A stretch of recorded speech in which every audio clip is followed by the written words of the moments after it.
Hello, welcome to the channel. Subscribe, leave a like, and don't forget to write a comment. Enjoy watching. I parked at the end of the gravel driveway, killing the engine just as the cicadas picked up their hellish summer chorus. The afternoon heat pressed down like a judgment.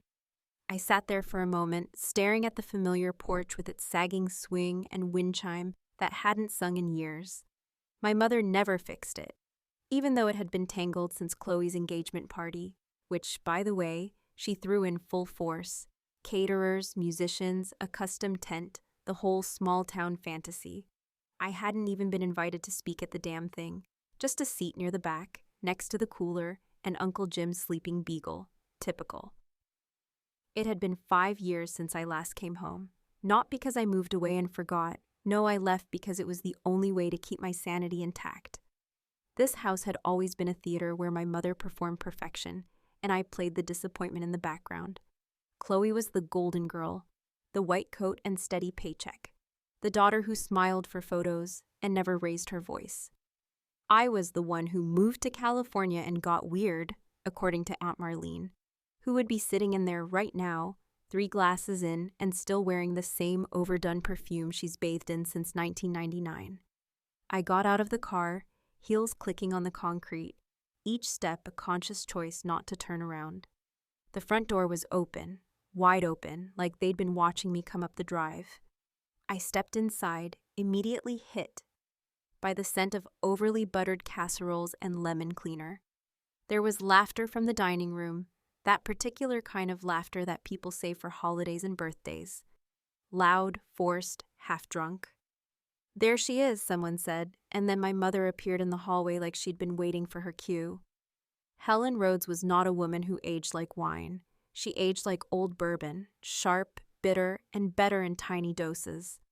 Her smile was the kind people mistake for warmth if they don't know her. I knew better. "Look what the cat dragged in," she said, and the room behind her quieted just enough to hear her tone. That familiar drawl wrapped in sugar but sharpened with intent. "Thought maybe you forgot where we live." I stepped forward and forced a smile, brushing past her with a kiss to the air next to her cheek. "Wouldn't miss your big day, Mom." The dining room looked like something out of a Southern Living cover shoot. Blue and white china, lace tablecloths, sweet tea in glass pitchers with condensation running down the sides. Chloe stood near the window, in a modest blue dress, holding a baby on her hip. Her second kid, I think. She smiled when she saw me, and for a second, something almost like relief crossed her face. We used to be close once, before we learned how to play our assigned roles. "Well, sit down before the potato salad sweats itself into a puddle," Mom said, already back in performance mode, gesturing to the seat directly across from her at the head of the table. I sat. Introductions were made like I was a stranger. Nina runs a startup. Nina lives in San Francisco. Nina's not married. Nina doesn't have kids. The usual roll call of mild disappointments disguised as facts. As plates were passed and small talk dribbled on like a slow leak in a pipe, the conversation inevitably circled back to Chloe. It always did. Her clinic, her awards, how lucky we all were that she stayed close to home. And then it happened. So casually it almost slipped by unnoticed. "You know," Mom said, dabbing at the corner of her mouth with a cloth napkin, "maybe if you were more like your sister, we'd have something to celebrate." There was a beat of silence, then laughter, light, awkward, but real enough. Aunt Marlene snorted into her wine. Chloe looked down, suddenly fascinated with her fork. Ray, my stepdad, shifted in his chair and took a loud sip of his beer. I didn't say anything, didn't react. I just nodded slowly, like she'd said something wise, then leaned back and grabbed the TV remote sitting beside the centerpiece. My mother always kept it there. Like the television was a guest at the table. I clicked it on, the screen flickered to life, and there I was, live, on CNN. The chyron read, "Nina Rhodes, founder of Lumatech, talks global expansion and women in AI." I let it sit there for a moment as the room fell into silence again. Not the awkward kind this time. The kind that feels like the air's been sucked out of the house. There I was in a crisp black blazer, speaking confidently about innovation, automation, and the future. My face lit up the screen, and my voice carried across the dining room like a sermon. I turned to my mother, whose jaw had started to drop in slow motion. "Oh, look," I said, pouring myself a glass of sweet tea. "They're celebrating without you." That silence turned electric. Aunt Marlene choked on her wine. Chloe let out a sound like a stifled gasp. My mother blinked twice, but said nothing, for once. I didn't smile, I didn't gloat.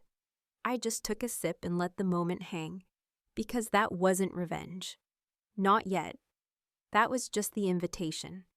The sound of my voice on the television, crisp and authoritative, filled the dining room in a way nothing else ever had.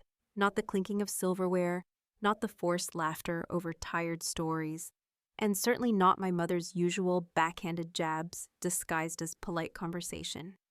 For a few charged seconds, all anyone could do was watch. I didn't plan it this way, not exactly, but when my PR director told me the interview would be airing live on Sunday afternoon, the coincidence was too delicious to ignore. I hadn't watched it in real time myself, so I wasn't even sure what part they were playing. But as luck, or fate, would have it, the host had just asked me a question about resilience.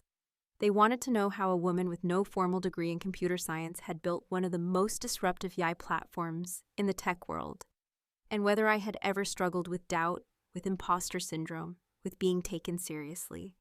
And there I was, on screen, smiling with that calm poise I had practiced for years, answering. You know, it's not always about being taken seriously by the world. Sometimes the hardest part is being taken seriously by the people who knew you before you knew yourself. I didn't look at my mother right away. I could feel the way her posture had changed, rigid now, like a statue trying not to crumble. Aunt Marlene was frozen mid-sip, and even Chloe, who usually made herself invisible when the temperature in the room changed, looked up and met my gaze.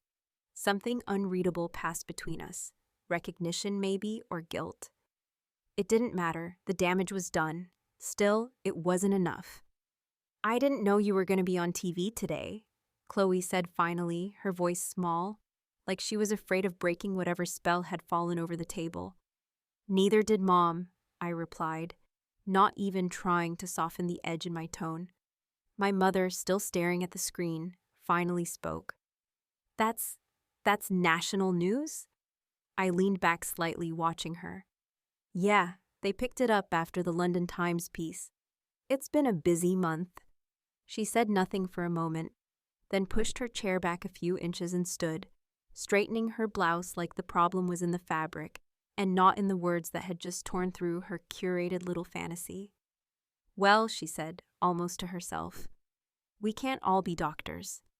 That was her attempt at recovery, her fallback defense when the script didn't go her way. She always leaned on Chloe's career like it was a family heirloom, something she could polish and parade out whenever reality became uncomfortable. It was never about what Chloe actually did. It was the image of Chloe, steady, respectable, safe. "You're right," I said, finishing my tea. "Some of us build platforms that diagnose diseases before doctors can even see symptoms. But yeah, you're right, we can't all be doctors." Ray made a sound then, half cough, half chuckle, but when my mother turned to glare at him, he immediately stood too and said he'd go check on the grill, even though no one had planned to barbecue. The room had become a museum of still life discomfort.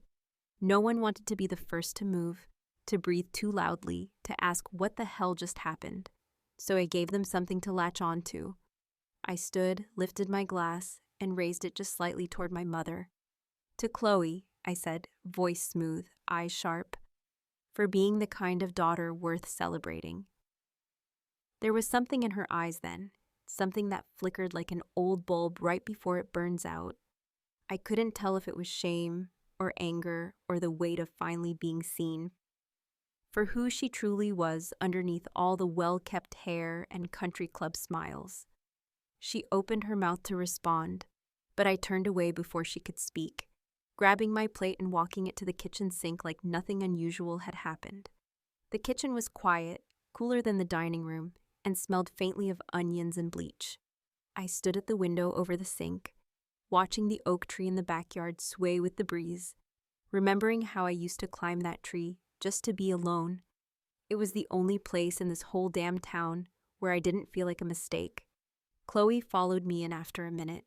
She didn't speak right away. She just stood beside me, setting down her own plate. When she finally spoke, her voice wasn't apologetic, but it wasn't proud either. "She didn't mean it like that," she said softly. I turned to her and raised an eyebrow. "Didn't she?" "She's just stuck, Nina. She doesn't know how to be proud of something she doesn't understand. You intimidate her." I laughed, but there was no humor in it. "That's not my problem." "I know," Chloe said, then paused. "But she's still our mom." That word, "our," hung in the air like smoke, as if we had shared the same mother, when in truth, we hadn't. Chloe got the mother who brought cupcakes to school and sewed Halloween costumes. I got the version who scrutinized my thighs at 13 and said, "That dress only works if you don't slouch." We lived in the same house, but not the same reality. "I didn't come here to fight," I finally said. "I came because I needed to see if anything had changed." And I looked back out the window.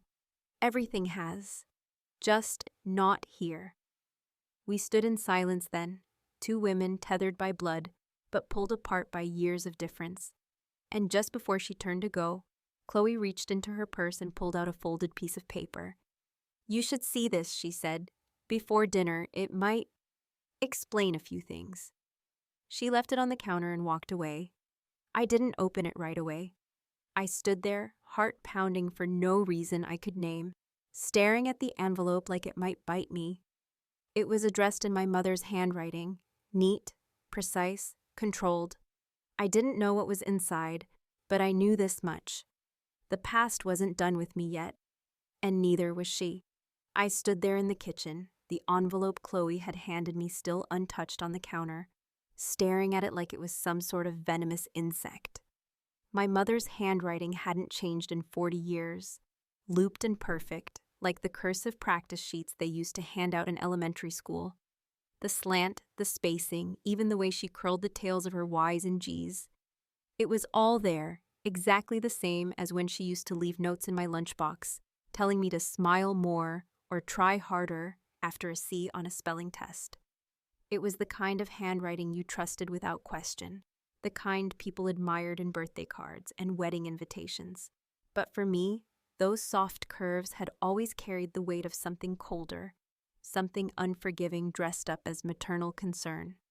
The voices from the dining room had returned to a low murmur, probably the collective effort of a group trying desperately to reestablish normalcy after the social equivalent of a bomb had gone off. I could hear Aunt Marlene overcompensating with loud stories about the church choir trip to Branson, and someone, probably Ray, muttering something about golf. No one would mention the TV, no one would dare bring up the fact that for once, the world had acknowledged my existence louder than anyone in that house ever had. I picked up the envelope. It wasn't sealed, just folded at the top like a formality, like maybe even she hadn't meant for it to stay private forever. My hands were steady, but there was a pressure in my chest like someone had put a fist around my heart and squeezed gently. Not enough to crush it, just enough to remind me it was still vulnerable. Inside was a letter dated 6 months ago. No greeting, no dear Nina, just a beginning, abrupt and matter-of-fact, like she'd been writing it in her head for decades. "There are things I could say, but I don't think you'd believe them. I don't expect you to understand, and I don't know that I ever will either. But I remember you at 7 years old, sitting at the table with a broken crayon, asking me if you were the wrong kind of daughter. You didn't even cry. You just asked, like you were requesting the weather. And I remember not answering. I think about that more than you know." The rest was more of the same. Half admissions, vague regret. Lines like, "I never knew how to talk to you," and "You were always too much like me, and I didn't like that." There was nothing in it that sounded like the woman sitting in the other room, smiling through her teeth and passing judgment like salt and pepper. And yet, It was her voice, not softer, just stripped of the pretense. I refolded the letter and put it back in the envelope, sliding it into my bag without a word. I didn't want to react to it just yet. Not before I had something more than sentiment to go on. I had lived too long in the wreckage of that woman's affection to be moved by a few paragraphs of poetic guilt. I needed more. Not revenge exactly, but something like clarity, something Chloe might actually help me find. I walked back into the dining room just as dessert was being served. The cake, of course, was Chloe's favorite. Lemon with cream cheese frosting, not mine. Mine had always been chocolate, but no one asked. No one ever had. I took a slice anyway and smiled politely as I accepted it. My mother didn't look at me, and I didn't offer her a glance either. We sat there like two generals observing a ceasefire, cordial, still, and ready to strike at the smallest provocation. Later, when the sun dipped low and the family started to peel off, Marlene heading out with a plastic-wrapped plate in hand, Ray wandering back toward the garage to smoke his evening cigar, I found Chloe in the backyard, sitting on the old bench swing, the baby monitor balanced on her knee like an afterthought. She looked up as I approached and gave me a tired smile, not forced, just worn down at the edges. I sat beside her, and the swing shifted with our weight, creaking slightly, just like it always had. "I read the letter," I said, after a long silence. "I figured you would," she replied, not looking at me. "You knew she wrote it?" "She gave it to me 2 months ago, said she didn't know what to do with it. Said maybe I'd know when the time was right." I tilted my head, studying her face. "And did you?" "I don't know," she said quietly. "Maybe I just got tired of pretending it didn't matter." We rocked for a few more seconds, the swing groaning under its years. "I need to show you something," I said then, "and I need you to not interrupt until I'm done." Chloe glanced at me, her brow furrowed slightly, but she nodded. I pulled my phone from my bag and tapped through a few folders until I found what I was looking for. A photo, then a second, then a full PDF scan of the grant proposal I had submitted for the Neural Health Diagnostics Project, complete with my research notes, projected outcomes, and the list of test subjects. I handed her the phone. She scrolled in silence for a moment before her eyes widened slightly. These names. Yes, one of them's you, from your checkup last year." Chloe looked up sharply, and I held up a hand. "You gave your anonymous consent like everyone else. It was through the clinic database. The system flagged certain biomarkers. You were one of the earliest cases we caught. You're fine now because we intervened early." Her face went pale. "You're saying your platform, it works," I said. "It's working, and you're alive to see your kids grow up because of it?" Chloe sat in stunned silence, her fingers still gripping the phone like it might disappear. I didn't speak. I let her sit with it. When she finally looked back at me, there were tears in her eyes. Not dramatic ones, just enough to shine under the porch light. "You never told anyone." "Why would I?" I said. "What would that have changed?" She shook her head slowly. "You saved me." "I gave you data. You saved yourself." The swing creaked again as we both leaned back. She handed me the phone, still speechless. "People like her," I said, nodding toward the house. "They never see the worth in what they don't understand. But you do now. So you tell me, Chloe, who's the daughter worth celebrating?" She didn't answer. She didn't have to. Dinner had ended with the kind of fragile civility that everyone agreed to without question. The kind that tastes like saccharin and coats your throat until you forget what honesty sounds like. Most of the guests had gone home, the disposable wine glasses stacked in a soggy tower by the sink, and the scent of lemon frosting still lingered in the humid evening air. The house, once buzzing with polite chatter and clinking forks, now felt like it had been drained of everything but tension, as though the walls themselves were holding their breath.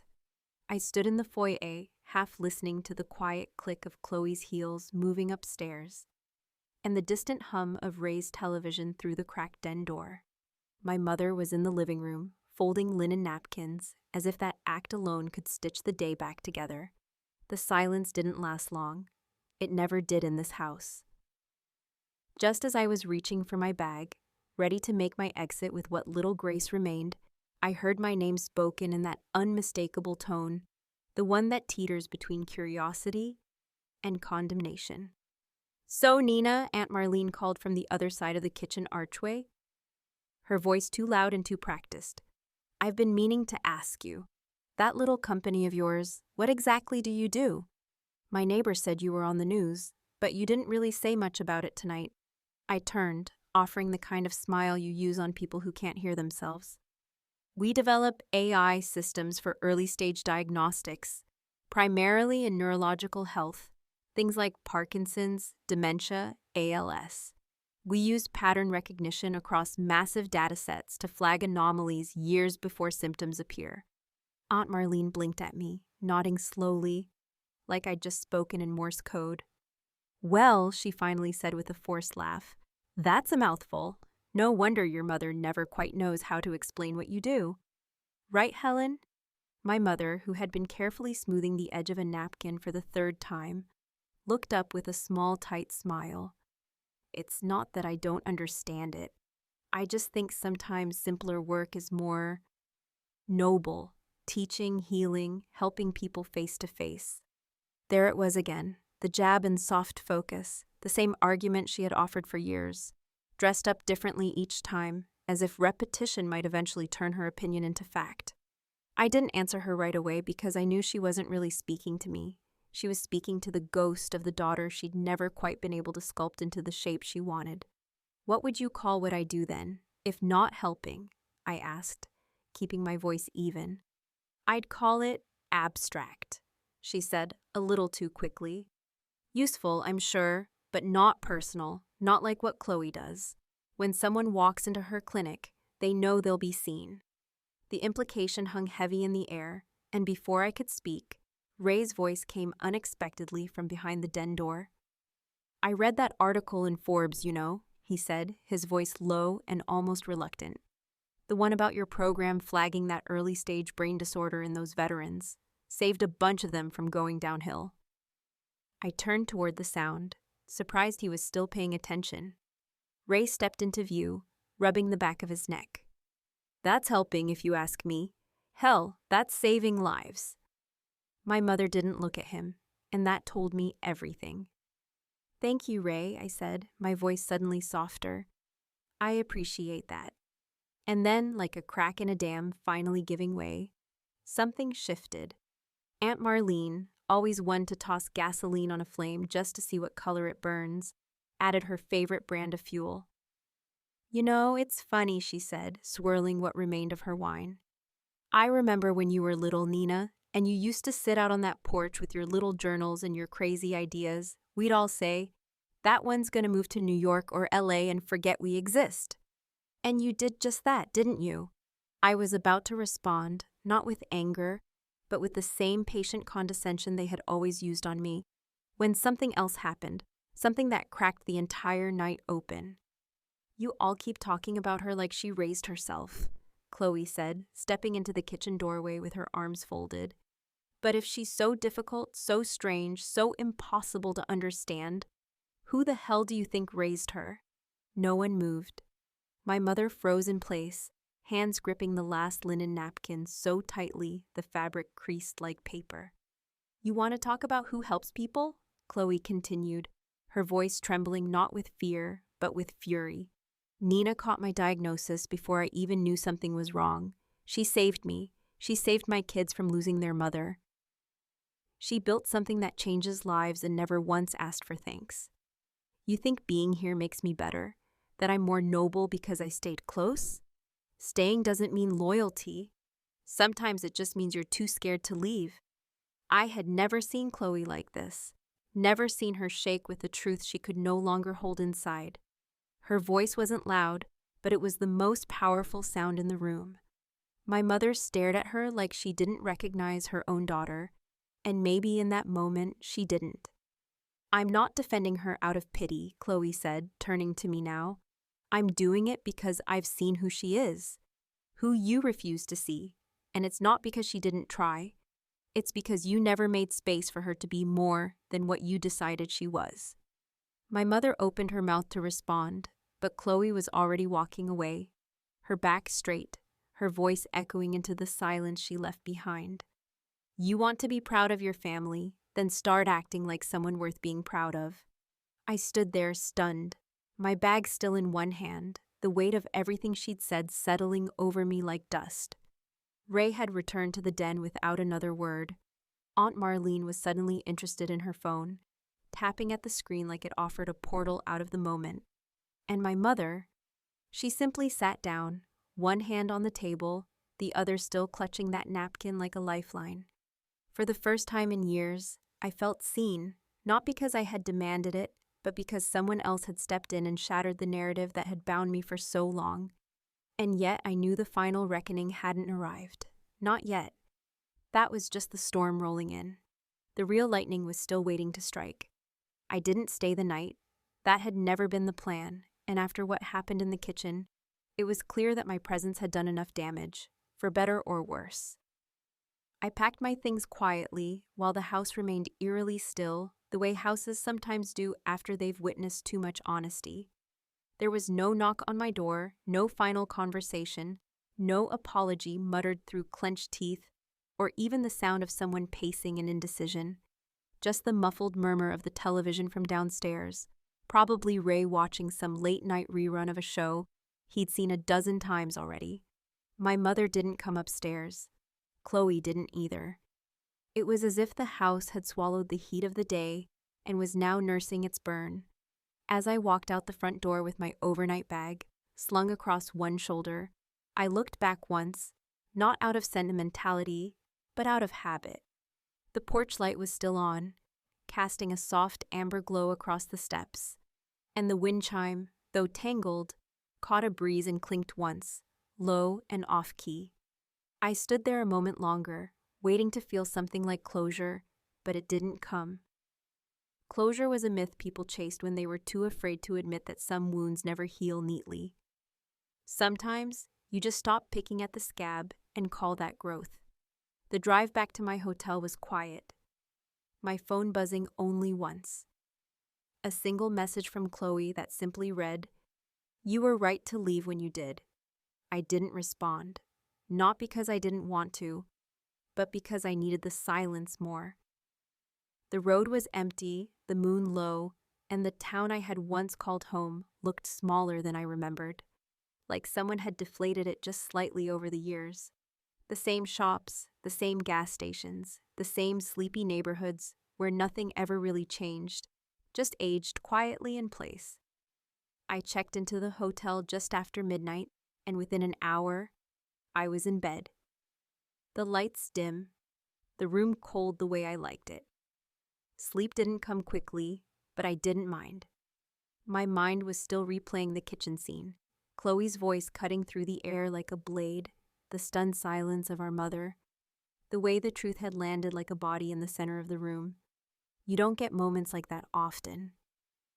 Moments that feel like something permanent has shifted. It didn't fix everything, but it cracked the facade, and that was enough for me. The next morning, I was scheduled to appear on another talk show, one of those morning programs that catered to the suburban crowd, the kind that played in the background while people folded laundry or packed school lunches. It had been booked weeks in advance, long before I even knew I'd be back in this town, and the irony wasn't lost on me. I woke early, dressed carefully, and let the makeup team do their thing. By 8:30, I was sitting in the studio chair, mic clipped to my lapel, smiling at the host across from me under the glow of professional lighting. The interview was easy, the kind I could do in my sleep. Questions about the technology, about the ethics of predictive diagnostics, about how it felt to be a woman at the helm of a company like mine. I answered with poise, with a calm confidence that had taken me years to build, each word precise but never robotic. And then, halfway through the segment, the host leaned forward with a smile that told me she was about to pivot. "There's something special we wanted to share with our viewers today," she said. "We got wind of a personal story behind your company's latest breakthrough, one involving your own family. I didn't blink. I didn't need to. I knew what was coming. Chloe had given them permission. The screen behind us shifted to a still image of my sister, holding her baby outside her clinic, smiling into the camera. The voiceover was warm, practiced, and carefully curated. Dr. Chloe Rhodes, local physician and mother of two, was one of the first individuals unknowingly flagged by Lumitech's predictive AI system. A silent neurological condition, caught early, treated quickly, and resolved before symptoms could begin. Today, she's healthy, her children are thriving, and she credits her older sister's technology with saving her life. The audience, both in studio and at home, watched as the footage transitioned to clips of my team working, my name scrolling across the screen under phrases like pioneer in medical AI and changing the face of healthcare. The host turned back to me, her expression somewhere between admiration and awe. "That must be a powerful feeling," she said. "To know your work saved your own sister." I smiled it, not wide, but enough. "It's complicated," I said, "but yes, it matters." Back in that small town, in that living room where the lemon cake had been served and my name dismissed like an afterthought, my mother was watching. I knew it not because she had told me, but because Chloe had texted me again. She's watching. She hasn't moved since it started. I imagined her sitting there, back straight, arms folded, expression unreadable, watching the world celebrate a daughter she never understood. Not the one who stayed close, not the one who followed the script, but the one who had left, rebuilt herself from ashes she was never allowed to grieve, and came back not for love or approval, but to finally say, without raising her voice or begging to be seen, that she had never needed either. And then, just before the commercial break, the host wrapped up the segment with a line that didn't sound planned, something spontaneous that hit with the weight of a lifetime. "They're calling her the silent savior of modern medicine," she said. "Funny how sometimes the people who save us aren't the ones we expect. Sometimes they're the ones we overlook." Later, when I was back in my hotel room, I rewatched the interview, not to see myself, but to hear those words again. I let them play on a loop while I sat by the window, looking out at a city that didn't know me, didn't judge me, didn't ask me to be anything other than what I had become. And somewhere back in that house, my mother sat in silence as the world applauded. No calls came, no messages, not that day, not the next, but that silence. That silence was loud enough, because sometimes revenge doesn't come in the form of rage or confrontation. Sometimes it comes dressed in dignity, wearing your own name like a medal, while the people who doubted you sit quietly on their perfectly folded napkins, watching the world celebrate without them.